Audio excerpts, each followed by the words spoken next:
Hi, Birdley, and needless to say, I have every good wish for you at this time. Um, I'm not going to preface this with a verbose and unnecessary introduction. I'll just carry on where I left off. And we'd left Mr. Cocker, whom I keep wanting to call Mr. Crocker, I don't know why, enjoying a tremendous feeling of well-being. Lucky fellow. So we'll carry on and see if he tells us any more about that. I tracked back through my past for parallel examples of the same sensation, and found myself among my childhood memories. When I was growing up in Derbyshire, I had much the same inexplicable sensation of completeness as I walked the area of damp wood and open moor which lay above our family house in Buxton. Buxton is pretty much at the heart of what we call the Peak District, and it is a beautiful place, really wonderful. I'll send you a couple of links to places I've loved there.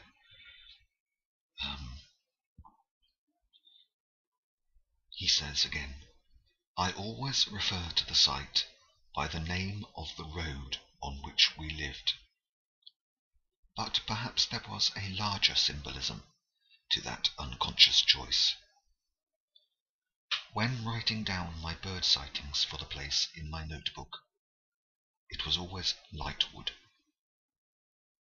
On the Ordnance Survey map, it's called Flint Clough, while the area of heather moorland beyond this spot is close to a tor edge known as Coom's Moss. I merged all these places as Lightwood. In conversation, it was always Lightwood.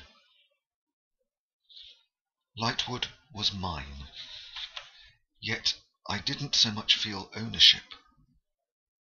Rather, I felt that I completely belonged to it. Birdwatchers often feel deep attachment to what's called their local patch, the convenient spot that they visit more than any other. But Lightwood wasn't just my local patch. It was part of my identity. It was my home every bit as much as the bricks and mortar in which we lived. And when I return, it is a pilgrimage to a particular landscape as much as it is a reunion with my parents. The Yare Valley was now exerting the same sort of relationship. We'd opened our lungs and breathed it in. For the first time, the Yare Valley had enveloped us and sampled our presence. It seemed a perfect consummation. For only the second occasion in my life, I felt truly at home. Landscapes impose their own kind of relationship. In Derbyshire, I was used to getting up high on some commanding rock or eminence and surveying the surrounding moors and fields. One of the things I loved most about Lightwood was the opportunity to climb up and sit down, occasionally for hours, and gaze down on the street where I lived.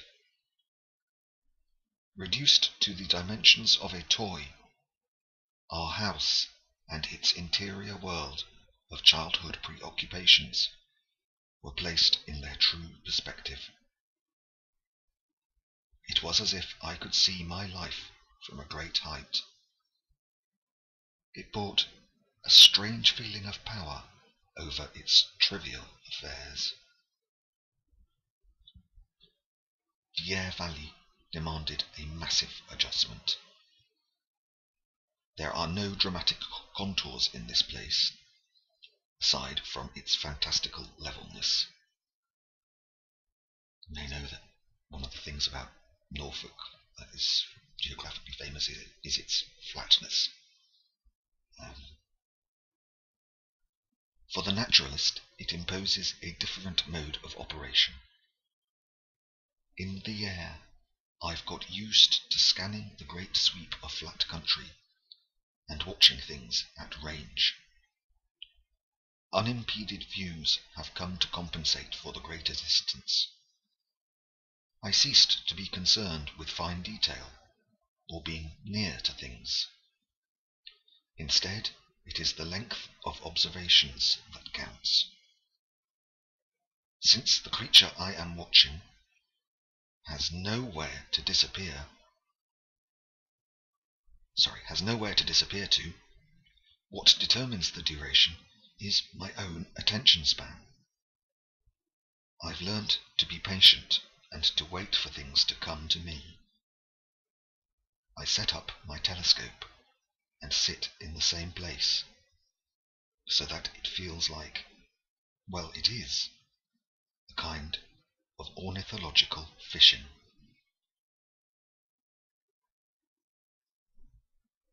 And I'm going to leave it there for today, if you don't mind. This book, his writing just gets better and better and better, doesn't it? And I don't think I'm doing it justice, because I am a bit dopey and a bit tired. However, that passage there about technological fishing reminds me almost exactly of what I've been reading for Lovely Rachel, about Bart and the approach of the photographer, the relationship between the object and the photographer.